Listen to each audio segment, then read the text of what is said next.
Hello friends, ఇటీవల social మీడియాలో cockroach Janata party అనే పేరు దేశవ్యాప్తంగా వైరల్ అవుతుంది. అసలు ఈ కాక్రోచ్ జనతా పార్టీ అంటే ఏమిటో తెలుసా? అసలు ఎందుకు ప్రారంభమైంది? దీని లక్ష్యాలు ఏమిటి? భారత ప్రజలపై దీని ప్రభావం ఎలా ఉండవచ్చు తెలుసుకుందాం. ఈ ఉద్యమం ప్రారంభానికి ప్రధాన కారణం భారత ప్రధాన న్యాయమూర్తి జస్టిస్ సూర్యకాంత్ చేసిన ఒక వివాదాస్పద వ్యాఖ్య. కొన్ని మీడియా కథనాల ప్రకారం నిరుద్యోగ యువతను కాక్రోచ్లతో పోల్చినట్లు ప్రచారం జరిగింది. దీంతో దేశవ్యాప్తంగా చర్చ మొదలైంది. జస్టిస్ సూర్యకాంత్ తన వ్యాఖ్యలను తప్పుగా అర్థం చేసుకున్నారని స్పష్టం చేశారు.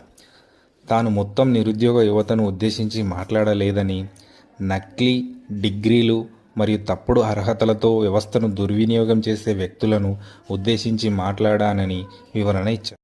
ఈ వివాదం తర్వాత అభిజిత్ దీప్కే అనే యువ నాయకుడు కాక్రోచ్ జనతా పార్టీ అనే ఉద్యమానికి శ్రీకారం చుట్టారు. సోషల్ మీడియా ద్వారా ఈ ఉద్యమం చాలా వేగంగా యువతలో వ్యాపించి దేశవ్యాప్తంగా చర్చనీయాంశంగా మారింది.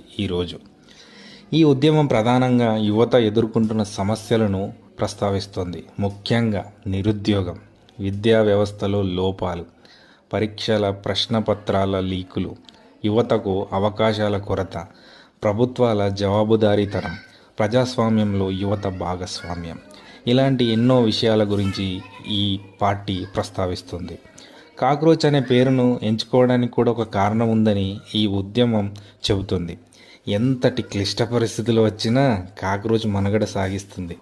అలాగే భారత యువత కూడా ఎన్నో ఇబ్బందులను ఎదుర్కొంటూ జీవితంలో ముందుకు సాగుతుందని వారు భావిస్తున్నారు.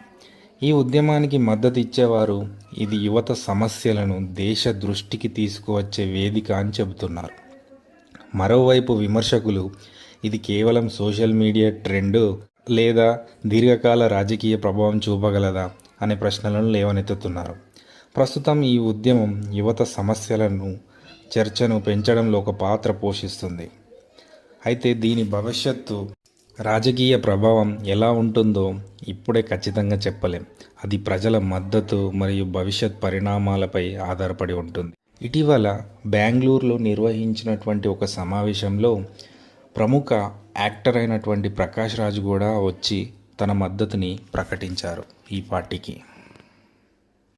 చివరగా ఒక ప్రశ్న: కాక్రోచ్ జనతా పార్టీ కేవలం ఒక వైరల్ ట్రెండా లేక భారత యువతకు కొత్త గొంతుకగా మారుతుందా? మీ అభిప్రాయాన్ని కామెంట్ చేయండి.